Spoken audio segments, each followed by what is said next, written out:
Hey, it's Necktie, and welcome to what I'm calling the most extensive settings video you're probably going to see on YouTube. I'm going to cover every setting for my dual PC setup. And yes, that's including capture card settings, Windows settings, OBS settings, GoXLR mini settings, everything down to game settings. And oh, by the way, if you'd like one of these fancy shirts and can look as cool as I am, okay, that was stretching it because I don't look cool. But anyway, link in the description. I'm going to shut my pothole. Let's get into it. All right, so first and foremost, dual PC. I am running two PCs. You can do this with a laptop, but you will not have an internal capture card like I have.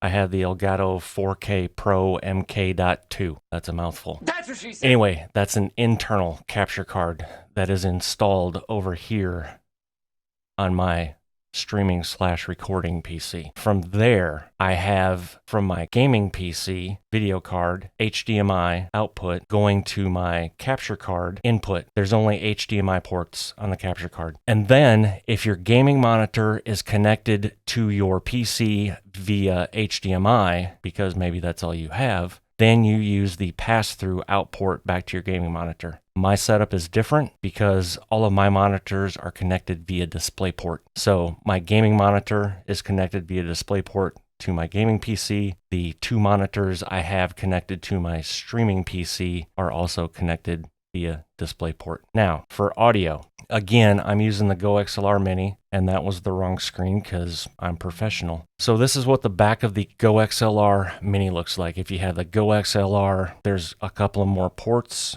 for example, headphones and microphone, but they're on the front of the GoXLR Mini. Anyway, I have my Rode Pod mic connected to the XLR jack because it's an XLR mic. Make sense? I X'd this out because I don't have an external audio device. So what that means is you're going to need two 3.5 millimeter cables. I can put a link in the description for the ones that I have that I got off Amazon. They're 6 foot long, so they're perfect. And then you're also going to need two ground loop isolators, which I can also put in the description, Amazon link. I'm not an affiliate, so it's what I have. So for this, I have the ground loop isolators both plugged into the back of the GoXLR. And then I have the aux cables plugged into the ground loop isolator. The whole point of that is so you don't get hissing or any feedback or anything like that. Main thing though for this is you're going to go from your line out on your streaming PC to the line in on the GoXLR. Vice versa, you're going from the line out on your GoXLR to the line in on the streaming PC. Now, caveat, which I probably should have said before, I have my GoXLR hooked to my gaming PC. And the reason for that is, I'll get into that in a little bit, but I prefer having control over my shit. And if you have this connected to your streaming PC, it's way more difficult. So if it were me, just have your GoXLR or audio interface, whatever you're using, connected to your gaming PC. The reason you have the line in coming from this is for like your OBS alerts, Streamlabs, whatever. So if you want to be able to hear those in your headset when those go off, that's what that is. You're getting all of your desktop audio sounds from your streaming PC through this to your headset. Does that make sense? Okay, so to just reiterate, GoXLR mic, I'm using a Rode Pod mic. That's plugged into the XLR port. I have the line out from my dedicated streaming PC to the line in, 3.5 millimeter jack, and then line out to the line in on the PC. This is your USB connection to your gaming computer. Gaming or streaming, I do gaming. And then if you have a console, you can plug it into that port, but I don't have a console. I don't record though off of it. So there's that. Now for the GoXLR Mini. These are my settings. They're going to be different for everyone. I mean, flat out, especially when it comes to mic and the sounds on the equalizer and all of that. There will be another link in the description of a damn good GoXLR Mini setup video that you can watch that will talk you through how to set up all of this stuff. I'm not that smart, so I can't explain it to you exactly. But this is my settings of what I have. So if somebody wants to, screen capture, take a screenshot, whatever, knock yourself out. The main one is the mixer. So as you can see, I have 4 sliders up there. Channel 1, I actually have set to my headset. It's not my mic. My mic stays at a constant volume by design. I'll get into that more if somebody's like, but how do you lower your mic volume if somebody says it's too loud? We'll get to that. Okay, so channel 1 is set to my headphones, and then the mute button is, I just mute it. I don't hear a damn thing. So you guys could still hear stuff on the stream/recording. I'm not going to hear anything. Channel 2, I have set to chat, and then if I hit the mute button, it mutes the stream. I would show you the Discord settings for that, but that's pretty self-explanatory, and at the moment, I'm not using Discord for chat. I'm just using the in-game chat. However, if I was using Discord, and I'm sure I will at some point, that's what this is set up for. So I can also use my slider here for volume, or I can just mute it to stream. Channel 3 is my music, which I play from my gaming PC. Again, I'll explain to you why I have it set up like this, but this provides me the control to have it on a slider. So when I do the starting screen for streaming, I can turn the music up, and then if I come in and I start talking, I can lower this down, but still have it, playing in the background a little bit. And then I have that mute to my headphones to where I don't hear it, but the stream still hears it. And then channel 4 is the big one. That's my game volume. So that's where if somebody says, hey, your mic is too soft, but the game volume's too loud, and notice it's set here at 75%. So through my testing that I've done on Twitch, that's where that's pretty good, is that the game's not overpowering the voice, and my voice, can still be heard when I'm shooting guns and all that crap. The other main ones is the routing. This is what my routing table looks like. I don't think I have to have all of these checked like this, but I do. The main one is your line out, because as remember from the previous photo of the Go XLR, the line out going to the PC. So your line out is everything that you want to go to your stream, basically. So my mic, chat, music, game, system. And then this is all of your inputs. So my mic's coming to my headphones. If I don't want to monitor my voice, which a lot of people don't, just uncheck that box and you'll never hear your voice in your headphones. But chat's coming through headphones, music's coming through game, line in, remember? So I can hear all the desktop audio coming from the stream PC. And that's pretty much it for the Go XLR Mini. Always minimize that to the tray. Otherwise you'll close it out and your desktop it'll just shut down. Now that we have that set up, now what you're going to have to do is do your Windows settings. And this is tricky. This is super tricky because when you set up your capture card, it's going to tell you, because this right here, this monitor is the capture card. So it comes up as a second monitor. This is my main monitor. And I don't know why that profile is in there. I need to change that because that's not even this monitor. Anyway, sidetracked squirrel. What you're going to want to do, especially if you're playing, streaming, and recording at different resolutions. I'm playing on a 32-inch 4K 240 hertz monitor. That's this one. This obviously is not that. So if you duplicate these displays, is that what it's called? Yeah. If you duplicate these displays, what's going to happen is no matter what you do, and trust me, I've had it happen, you're going to get stuttery gameplay or screen tearing in your OBS preview and your recordings and your actual stream. Because what it's doing is it's overlapping images that it sends because you're duplicating the display. Makes sense? So what you have to do is you have to offset your capture card like this. So anyway, if you're playing and recording at different resolutions, you need to offset it. Now, I get that most people just do 1080p. That's fine. We'll also get into why I don't do that. But the main thing is you need to offset it and then extend displays. Okay? That's the main thing for the Windows settings. Since you're offsetting them, you have to do this in OBS on your gaming PC, which I didn't want to run OBS on my gaming PC originally, but then I also found a second benefit, which I'll cover shortly. But what you're going to do is you're basically just going to create a scene. Obviously, I have it called gaming monitor here. And then you're going to have a display capture. Okay. Now, as you can see, for anyone wondering, my model number for my monitor is AW3225QF. 3840 by 2160. So then you do this display capture. And if you're not trying to duplicate what I'm doing, that's all you're going to have. Okay. That's it. So prior to streaming and or recording, you open this OBS up on your game monitor, you go to display capture, and then you do full screen projector, and then you select your capture card. So that's exactly what I did before I started recording today and how you're seeing my gaming screen. Now, this game capture thing, that is my Tobii eye tracker. So if I decide to have the eye tracker on the screen, which some idiots think is aimbot, which when you guys start to watch my gameplay, you are rest assured I don't use aimbot, but that's what that is. So then I grouped those so I don't have to select each of those. I can just select this group and go to full screen projector over to the gaming or the capture card, if that makes sense. Now, here's one of the main reasons I have the Go XLR on the gaming PC, because see how I had to have different audio mixes here and my mic is talking? if I had chat and the game going, you would also see the game one going. That allows me to give those sliders. And if I even wanted to, I can go in here and limit crap if I wanted to, but I don't. Anyway, that's just how that works. So that is basically the only thing you need OBS on your gaming screen for. And the reason, if anyone's wondering like, well, why do you have this disabled? Here's why. I'm going to click it. You ready? Because now it looks like infinity and beyond. I was doing that to save you guys so you don't have to see all that. So then basically all you do is once you do that, you project that over, you just minimize it. That's it. And see, now you see your desktop. Does that make sense? And then for this, we will go over to our Streamlabs. Now, something I learned here, if you stream on YouTube and you stream on Twitch, but you're not doing a restream, if you're not using like restream.io or something like that, if you're not doing them at the same time, and say one day you streamed on YouTube and then the next day you streamed on Twitch and you're like, why aren't my sounds coming through? Here's why. Up here, when you log in, you need to make sure that whatever platform you're streaming to is selected. For example, I'll select YouTube. It did that, but then where you're really going to know it is down here when you select CloudBot. So see right here how it says don't forget to mod Streamlabs by going to your YouTube studio. Okay, now watch this. I'll switch back to Twitch, and now it says don't forget to mod Streamlabs by typing /mod Streamlabs in your chat. Now, if you're wondering how I know all this, is because it was trial and error. I messed up and I'm like, why aren't my alerts working? Well, because under Twitch, they weren't turned on. So there you go. Anyway, let's go back to the dashboard. And I don't use Streamlabs desktop.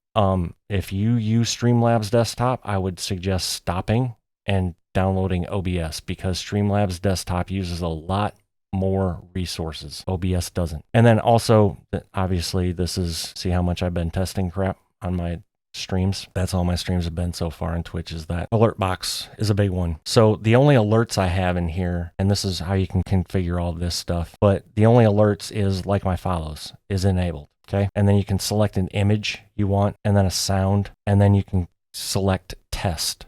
I don't even know if this is going to show up in the, yeah, it doesn't. But if I had the correct scene up on the monitor up there, actually, you know what? I can probably do this. So let me switch scenes.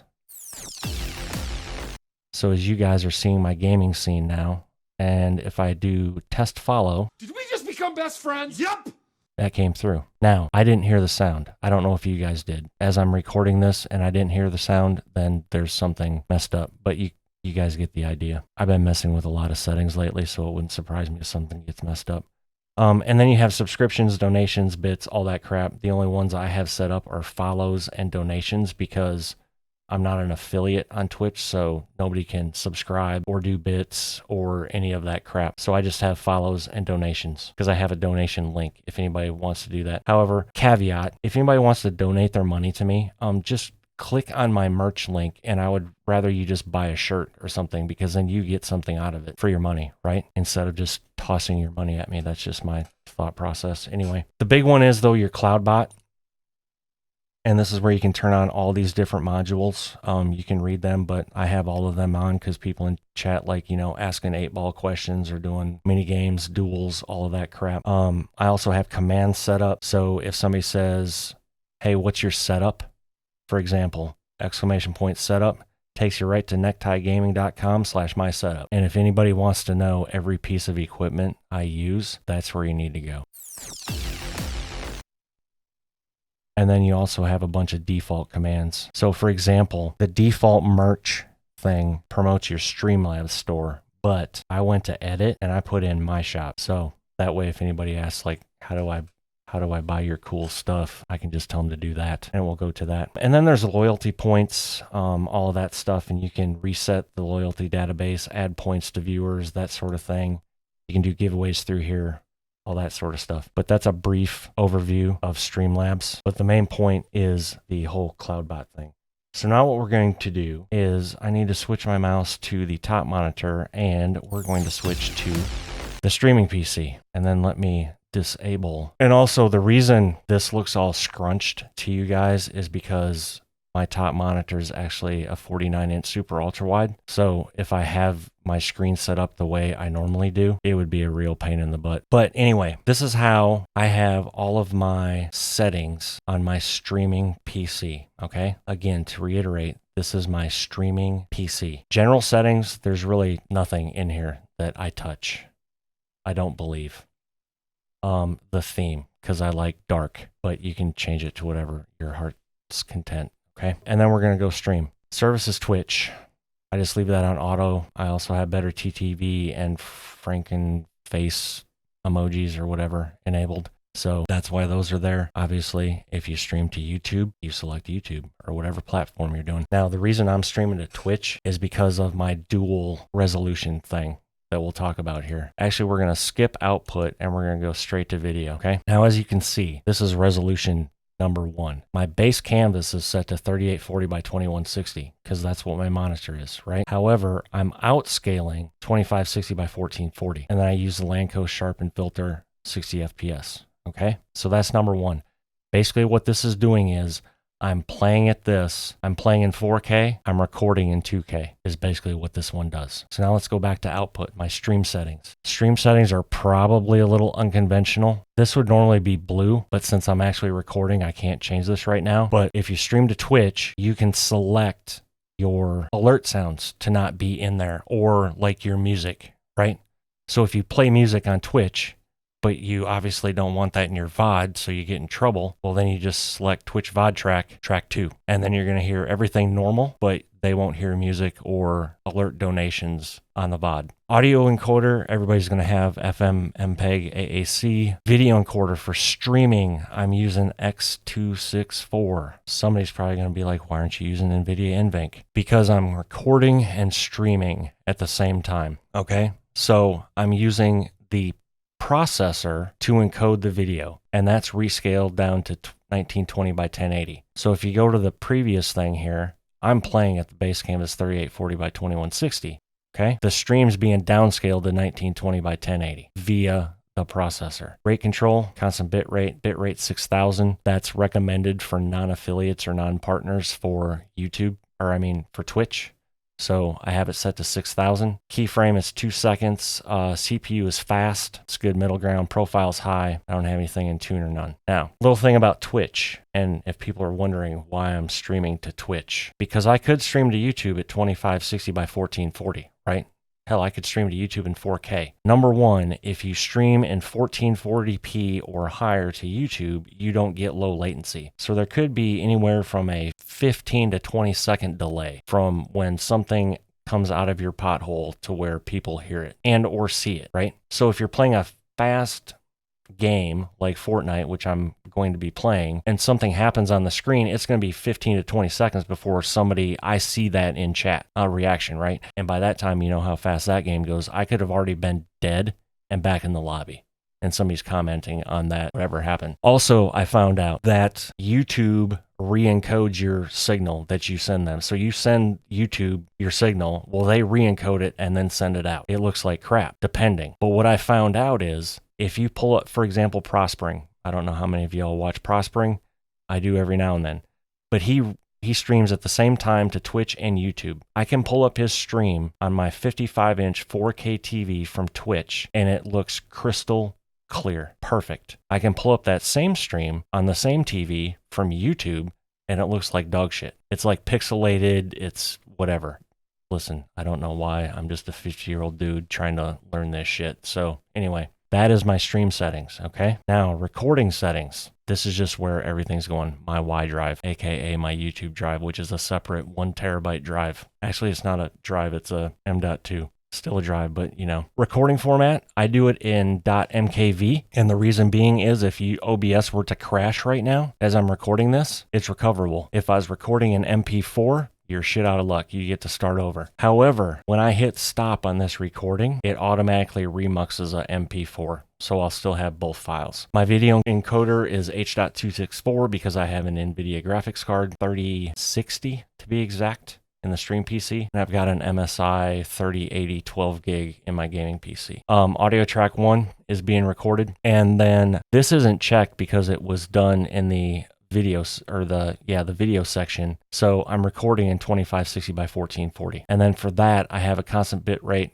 still 24,000 kilobits instead of 6,000 because that's what YouTube recommends for 1440p videos at 60. Keyframe intervals 2. I'm using P5 for good quality. I found through my testing that 6 and 7 really aren't any better. and all you're doing is using more resources. Tuning quality is high, and then for my recording, I do 2 passes, quarter resolution. I could probably do 2 passes, full resolution. Quarter resolution looks just fine. And then over in audio settings, everything's set to 320. Replay buffer, I don't do a replay buffer because I'm just recording crap. And then audio, you're gonna want your sample rate to 48 kilohertz stereo channel. And then for this, since this is my streaming PC, the only thing in here, everything else is disabled except my mic, which is my line in. Remember, coming from the line out of the Go XLR to the line in of the streaming PC. And then I don't have hotkeys set for anything. And then we already went through the video. And if I could remember where the Remux was, here's your video settings though. Everybody should probably have Direct3D 11,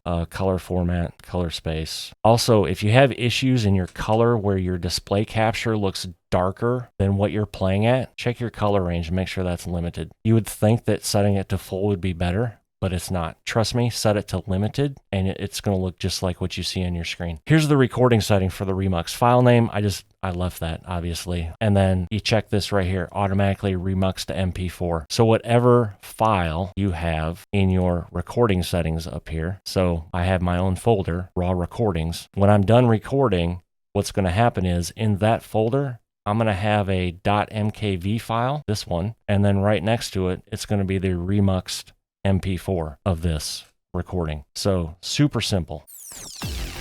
Okay, before we get into game settings, I just remembered that I want to go over my Epic Game Launcher settings. So you can go to your library and you're going to click on that, the 3 little dots, and then options. Now you can watch a bunch of videos that are going to tell you what to check and uncheck here. If you want to do that, fine. Knock yourself out. This is what I have.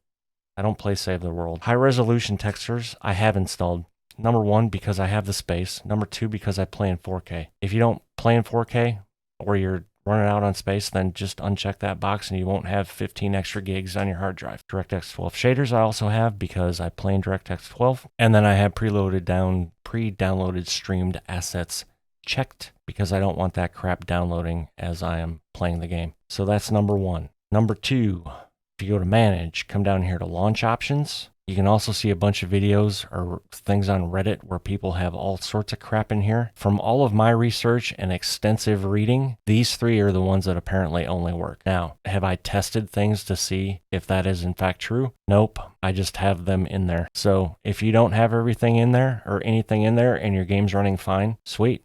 If you want to put these in here and see if anything changes, knock yourself out. That's just what I have. I told you I was going to cover all my settings.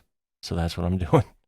All right, so now let's get into the game, ladies and gentlemen, because I'm sure that's what most people have skipped all of that other stuff to get to, is the game. And I'm going to warn you now that if you came here for the game settings, mine are unconventional for about 95% of the videos you're going to see on YouTube. Why is that? Because I don't play at 1080p, plain and simple. I didn't spend $1,300 for a brand new freaking 4K monitor to play in performance mode and have my game look like dog shit. I can't say it any simpler than that. That's also why my FPS isn't uncapped or at 360 or at whatever it is. All right, so if we go down here to the settings, we're just going to cover all of them. So I play at full screen. I also play on controller, as you can see. Currently, it's the Scuff Instinct Pro. So my resolution, 3840 by 2160. VSync is off. I've messed with this. For right now, VSync off is working for me. But if you're experiencing screen tearing or anything like that, and if you know what I'm talking about, you'll know, turn VSync on, it'll get rid of that. Frame rate, 120. But damn, dude, didn't you just say that your monitor was 240? Yes, my monitor is at 240. I have my stuff capped at 120 for a couple of reasons. Because I'm streaming and recording at 60 frames per second. So if I play at could I play at 240 and everything works good? Yes, I could. But again, for me to get 240 FPS on this monitor, I need to play in performance mode, which is right here, which is lower graphical fidelity. And for me, and my mindset is, why would you pay $1,300 for a monitor and then make your game look like complete dog shit when you play it just for FPS? And I can tell you in my time of gaming, and it's been extensive, mainly console, but even on PC, I feel like I'm doing pretty good. I can't tell a difference between 120 and 240, okay? Now, if you're talking 60 and 120, yes, there's a hell of a difference. But me personally, I can't tell between 120 and 240. Stuff feels great. Now, to caveat that, I can get 165, 160. I can get all those below 240, right? So I could still cap my monitor or cap the game at 240. But the other thing is I don't like the inconsistency of frames. I have my system set up to no matter where I'm at in the game, no matter what I'm doing, that shit is locked at 120 FPS. It's not moving. So that's just how I have it. And that's how these settings are. Brightness is 100%. I don't use colorblind mode. It's, again, this colorblind mode thing is personal preference. I mean, you can see what it does and changes stuff and makes stuff look darker, but I'm not colorblind and I can see all those little llamas in no matter what circle, no matter what I'm doing. So I just leave it off. Motion blur, obviously off. Now I can tell you if I do this auto set quality, I can play at 4K and get some decent FPS, but it's going to be locked at 60. But I can pretty much max every setting out in this game and it looks absolutely phenomenal, but I'm locked at 60, so I don't. So that's why we're at custom. And my anti-aliasing is on NVIDIA DLSS. Why? Because I have an NVIDIA card and I can, and it works great. Better than, I don't care what anybody says. You can watch other videos and people are like, oh, you need to turn anti-aliasing off. Okay, fine, whatever. Do what you got to do. Watch whatever video you got to watch. I'm telling you that NVIDIA DLSS is the bomb diggity. And I run it in performance mode. The only thing that these change, see your 3D resolution down there? It goes up. Quality looks fantastic, but even at 120, it's hit or miss whether it stays locked at 120. For me, personally, performance is fine. So 3D resolution is locked at 50%. When you're using NVIDIA DLSS, as you can read on the right. And it also won't let you change the dynamic 3D. Nanite virtual geometry, I turn that off because it's a freaking FPS hog. That's just plain simple. Shadows I have on Epic because I like them. Could I get more FPS and then up the game or up my FPS for the game to where I'm not locked at 120? Yes, I could. But I came from Call of Duty, so I'm in a habit of looking for shadows. And they come in handy sometimes, especially if you have a different angle on somebody, say on a roof, but you're looking at the ground and you see their shadow coming from the roof. It's just, I don't know, something I found.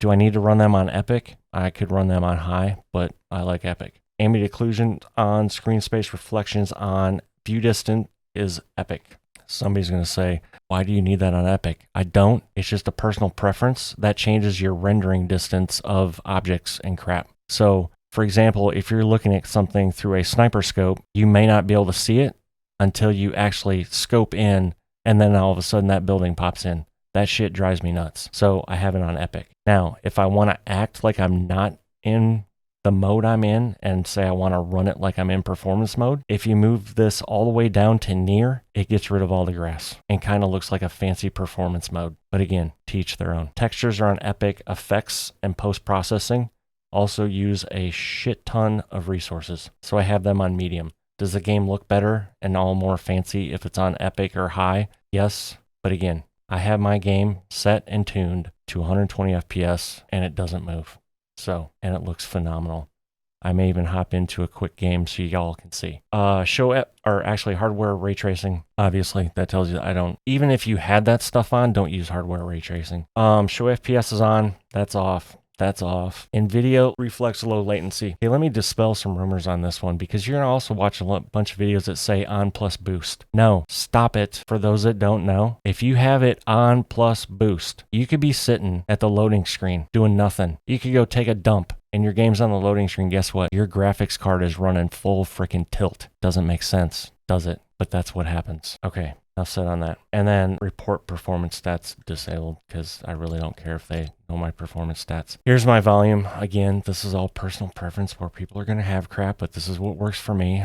Sound quality's high. Some are going to say put that on low because high uses too much, whatever. I put my on high. It's where I like it. I don't even know if I've ever changed this one. Anyway, it's set to notifications only. Oh, it's when the game's in the background. Yeah, I don't ever have the game in the background. That's probably why I never did that. And that means like if you alt tab, I have zero reason to alt tab. That was kind of the whole point of having dual PCs and the way I have it set up. Now, if you're on a single PC and have to alt tab, well, then you got to do what you got to do. Subtitles, I don't even think, yeah, they're off. There we go. Easy enough. Visualize sound effects. If anybody doesn't know what this is and they play Fortnite, number one, shame on you. Number two, make sure you have that on, because if you don't, you're having a rough go at it. Audio output device is obviously my default, and that's set to game because of the slider. Remember, if I didn't have that set up, it would be the system TC Helicon Go XLR. But since I have it set up to where I can adjust the game volume on the slider, that's why it's game. Voice chat, friends and teammates. Voice reporting off when possible. That's like gotta be the dumbest. Hey. Anyway, that's the world we live in. Voice chat method, open mic. For the moment, default input, default output. I may have to switch those at some point when I start using Discord. Actually, I know I'm going to have to switch those probably when I use Discord. And then creator options, license audio, mute all. Language and region. Wow, that could explain why I had such high ping the other night when I was playing a game. Normally I have that on auto because I'm, for those that don't know, and when I start streaming, there you go, auto. I'm on NA Central. Anyway, that's the other thing. Not to get sidetracked, but what's the freaking point of stream snipers? Like, you don't have anything better to do with your life than sit there and watch somebody stream and then try to get in the same match with them to go kill them? Are you ever going to move out of your mom's basement, or is that just where you're staying? Anyway, toggle sprint is off. Open doors, auto, mantle activation. I do hold jump because I found that if you don't do hold jump, you can be running towards a ledge and the character just says, hey, let's hop over that. Hurdle activation, same, press jump. Combat, hold to swap is off. Toggle targeting is off. On for targeting when danger. I have auto pick up weapons on because I'm old and my reflexes aren't the best. And I found that if I don't have that on, I've lost way more gunfights than I've won dropping hot, because somebody will get to the chest and have their weapon picked up before me, or even if it's just a weapon laying on the ground and I drop. Anyway, it's on. Preferred item slots. Yes, I have that set to on, and this is what I have. Assault rifles 1, shotguns 2, utility 3, consumable item 4, sniper 5. Get more into that in just a moment. And then I have auto sort consumables to the right. So this is like when you first land in a game and you're, running across crap and your inventory isn't full. My inventory is not full and I hit minis or something like that, it's automatically going to put it to the right. Building off because I don't build. As a matter of fact, when we get to the keybinds, I think you'll see that as well. Contextual tips, I don't care, so they're off. Invert view is off. Invert airborne controls is on. I think that's on for rocket racing. I can't remember. Turbo delete in creative mode, off. Okay. NVIDIA highlights, turn them off. If you have them on, turn them off. Peripheral lighting, I must not have a supported device because that's off and I don't even know what the hell it is. Tap to search interact is on, so you just have to tap it. You don't have to hold the button. FOV minimum, this does not work like it does in COD.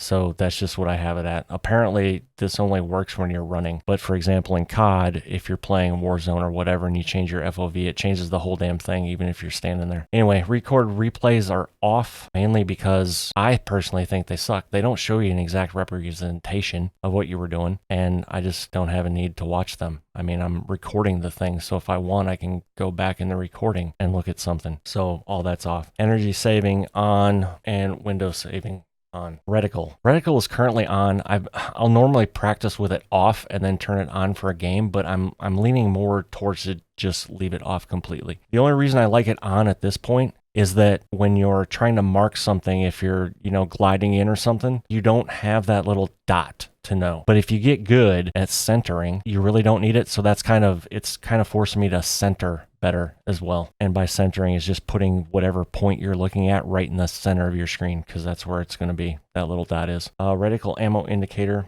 I have on because I like to see how much ammo I have, because I have an issue where I forget to reload. Damage numbers I have cumulative. You can have that on list if you prefer that. I don't really know what this one does. I just have it on hit only. And then I have my damage scale number at 100%. HUD scale's at 95. Show spectator count. That's just a personal preference if you want to see who's spectating you or not. I really don't care. So there it is. Player health is on. Resources on. Pretty much all this is on. Latency debug stats is off. Net debug stats is on. That's what will show you the ping in the game when I hop in here and show you. Quest progress is on. I have that on because I'm a quest whore. Not afraid to admit it, but that keeps me playing the game. I love quests, probably because I love grinding camos in COD. But since COD is such a pile of dog doo-doo right now, due to skill-based matchmaking, here I am. Control prompts are off, and then the runtime performance stats is off. Gyro. I do not use this currently. However, I have a PS5, so I have a regular controller and a DualSense Edge. I'm considering trying this because I've read a lot of people absolutely love it, but for the moment, it's off. Mouse sensitivity, this stuff really doesn't matter because I don't play mouse and keyboard. So also the presets don't matter because I don't play mouse and keyboard. So let's go back to the controller. Controller auto run is off. I don't like it. Build immediately is off because I don't build. So none of that really matters. Vibration off. Quick weapon enabled. I absolutely love this system because when I started playing Fortnite, which I started halfway through chapter 4, season 3, I think it was, whatever the Optimus Prime battle pass was, my brain could not comprehend the bumper things for weapons. I mean, it obviously could comprehend it, but trying to find the right weapon, I kept fumbling with. I would either go the wrong direction or something.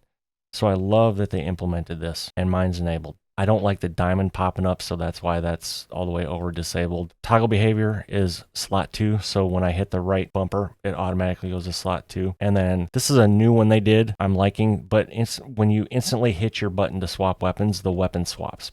Prior to, you had to let go of the buttons before it did it. Wasn't there a spot here where I could... Oh no, I'll show you in the other thing. Look sensitivity, 4:4. There's a reason, stand by, because I'm using advanced options. Right now, I've landed on 38:38. I was playing on 40:40, but it was a tad bit jerky. Yeah, I guess that's the way of putting it. It's a tad bit jerky. But this is how I'm running this. Now, if you paid attention or heard me say, I also play console, because I have an Xbox Series X and a PS5, that if I'm not sitting here recording or streaming, I'm typically playing on one of those. And I don't like changing settings all the time. What I have found, and since both of those consoles are 120, now granted I'm playing on a 55-inch TV, but since those are both 120 FPS, I find that I can swap between all three of those and nothing really feels different. So these are my settings on the console as well. And then my ADS is at 10 and 15, turn speed, turn boost time. And then here's another big one. Look, input curve exponential. I know a lot of people are going to swear by linear, and God bless you. I wish I could play on linear. I've tried. In order for me to play on linear, I need to be at like 5.5, not 38. I don't know what it is, but apparently I'm a little hard on the right stick, as it were. That didn't really sound right, but you know what I'm saying. Exponential is just better for me, so that's why I have that. Aim assist strength, 100%. Here's another one. I'm a COD guy, Halo guy, Gears of War guy, whatever you want to play. Rainbow Six. I don't think I have ever in my life actually felt aim assist. And the only time I've felt aim assist on this game is in a creative mode. I can feel the stickiness. Other than that, apparently I'm just an idiot because I can't feel it on anything else. Dead zones. Did you see how that one was all the way out there? So on this scuff controller, see see the yellow dot over there. I'm barely touching the right stick. Barely. Okay, now it finally stopped moving right there. So that's why my dead zone on my right stick is 11. And it's only 7 on this. If I have it any lower than 7, I can barely touch my stick and my character just starts moving. So this controller's probably due to get replaced. I mean, it's still good. I mean, the stick is maybe 10% moved right there. So it's not like I have to, you know what I mean? It's not like I have a huge dead zone. Anyway, dead zones are all personal preference, but that's how I set mine. I will flick the stick, see how that does that, or I will barely touch the stick, and wherever that stops, then you can adjust that down. Same way with the right stick. The right stick is worse, which would make sense, but anyway, I could probably drop that down to 10. But see how that movement is right there? I am literally barely moving the stick, and that's why I like that dead zone more, because it helps me with fine-tune aim better. Probably not explaining that right, but it is what it is. And then we have foot control is off because I don't have one. Well, I mean, I do have pedals for racing, but I don't have them turned on while I'm playing Fortnite. So, and then accelerate with stick. This I think is bugged, honestly, because that's off, but I can still accelerate certain vehicles with a stick or with my thumbstick, which is annoying, but there we go. All right, and then my controller. So we're custom buying Xbox One, pretty sure everybody has jump A. Sprint and auto run on the left stick for me. Fire target's probably the same for everybody. Reload X. Next weapon is bumper. Previous weapon's nothing because I'm using that new way. I have my left bumper to my pickaxe, so I can just hit that and go straight to my pickaxe. Squad request augments is on left D-pad. Place marker squad comms is Y. And the reason I have that on Y, I think that was actually left bumper. And your pickaxe is Y. The reason I switched those is because I don't do a 2-finger grip on the trigger and bumpers. I just use my index finger and move up and down. So for me to try and ADS in on something and mark it, it's impossible to do for me. So that's why I swapped those two. Push to talk's not on right now. Crouch is B, reload is R, which I like that on R, but I found out that it's a pain in the butt in vehicles because if you go to reload, you're actually swapping seats. So I still have X as well for reload because of that reason, but I mainly use R. And then as you can see, I'm building. I don't have a damn thing selected because you're not going to see this guy build ever. So I erased all of those so I didn't get confused. And then my main emote, which I think is GG, is just down. No, that's this one. Locker emote slot 2 is my GG. And then this just plays whatever my last played emote was, or I can hold it down and select, which I think most of you know. And then miscellaneous toggle map. Pretty sure those are all the same for everybody. Dismount, that's all the same because I haven't changed any of these, so they're all the same. One thing about my controller, I did say I'm using a Scuff Instinct Pro, but I have 4 paddles, and so those, as I'm holding the controller, my left bottom is A for jump, my right bottom is B for slide, and then my inner left is Y, and then my inner right is X. So I really don't use the face buttons much, except for, well, I'll show you. Let's just hop into this quick. Basically, the only time I'm using my face buttons is when I swap weapons, if that makes sense. Now, could I use my paddles and everything? Yes, I could, but for some reason, it just works in my brain to use my buttons. And since I'm using my right index finger for my right bumper, it's nothing to just move my thumb onto one of the sticks.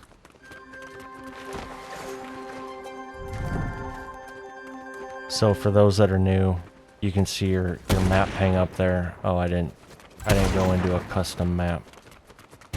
Or not a custom map, I mean private. But as you can see, this is mainly for my for the weapon swap. So you can see down there. So if I instantly tap RB, it goes to that.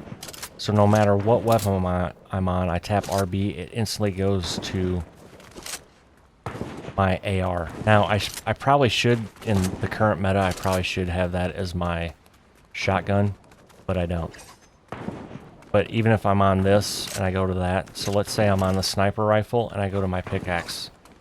The minute I hit RB, it automatically goes to my first slot. And then, see how quick I can swap? Just by hitting RB, I can swap between my AR and my shotgun. But if I want something else, I just hold that down right quick. So it's just a touch of that, and there we go. Touch of that, and there we go. So that's about it. I can't think of anything else for settings. I hope this was informative. If it wasn't, let me know. Tell me I'm a jackass, that's fine. Doesn't matter to me. All right, ladies and gentlemen, that concludes my comprehensive settings video. And as I look at OBS, this has been an hour long. I'm sure I can cut it down because of all of my mistakes or tomfoolery or whatever that can be cut out. But anyway, I hope you enjoyed it. I hope you learned something. If you did, drop a like. If you're not subscribed and you like looking at my dumb ass, then hey, hit the subscribe button as well. That's free. Would love to have you as part of the family. And if you have any questions whatsoever about my settings or anything, you can follow me at twitch.tv/necktie. Link will be in the description, or you can leave a comment below. Either way, I hope you all enjoyed it. I'm going to shut my pothole. Love you, mean it. Till the next one. Y'all take care. Bye.